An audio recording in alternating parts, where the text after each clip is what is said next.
भी तरह का केस नहीं दर्ज करेगी। नरबली वाले बयान पर सृष्टि ने माफी भी मांग ली है। साइबर सेल अब किसी भी तरह के केस को दर्ज नहीं करेगी।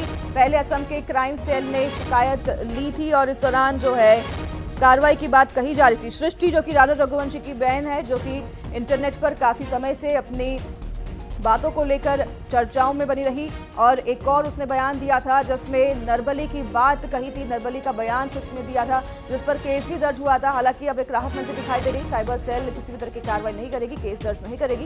पहले असम के क्राइम सेल ने शिकायत दर्ज की थी, अब ये राहत मिलती दिखाई दे रही। सृष्टि राजा रघुवंशी की छोटी बहन है जो कि काफी सुर्खियों में रही इंटरनेट पर अपने बयानों को लेकर। एक और बयान उन्होंने नरबली को लेकर दिया था, जिसके बाद उनके खिलाफ केस दर्ज हुआ था असम के क्राइम सेल में। अब उन्हें राहत मिलती दिखाई दे रही है। साइबर सेल किसी तरह की केस दर्ज नहीं करेगी।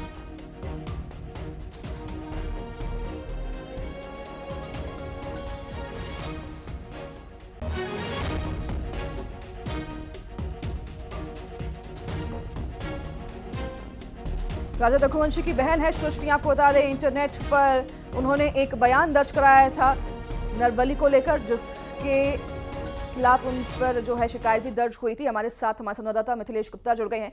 मिथिलेश, लगातार हम देख रहे हैं कि राजा रघुवंशी के परिवार वालों पर भी शिकंजा कसते जा रहा है सचिन और फिर अब सृष्टि। हालांकि सृष्टि को राहत मिलती दिखाई दे रही है, लेकिन कई बार उन्होंने ऐसी विवादित टिप्पणी इंटरनेट पर की है जो कि लगातार वायरल भी हुई है। मिथिलेश जी बिल्कुल, कहीं ना कहीं उसी वायरल वीडियो के आधार पर एक एफआईआर दर्ज की गई थी, लेकिन अब ये सृष्टि के लिए राहत वाली खबर है, क्योंकि अब असम जो साइबर पुलिस है वो आगे कार्रवाई नहीं करेगी। सृष्टि ने माफी मांग लिया और उसी माफी के आधार पर अब आगे की कार्रवाई नहीं करने की बात कही जा रही है। सृष्टि ने कहा कि उस समय भाई की मौत हुई थी और उस भावनाओं में उन्होंने इस तरीके का बयान दे दिया था।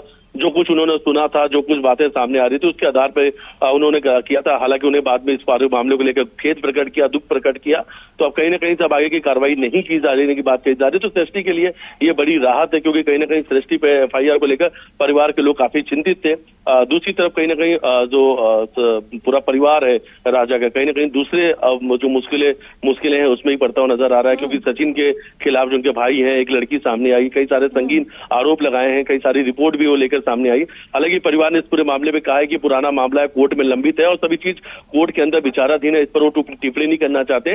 राजा का केस अलग है, सचिन का केस अलग है। उन्होंने कहा इस दोनों से लेना देना कुछ भी नहीं है, लेकिन ऐसे मौके पर जिस तरीके की बातें सामने आई, कहीं ना कहीं किसी के कहने पे सब चीजें हो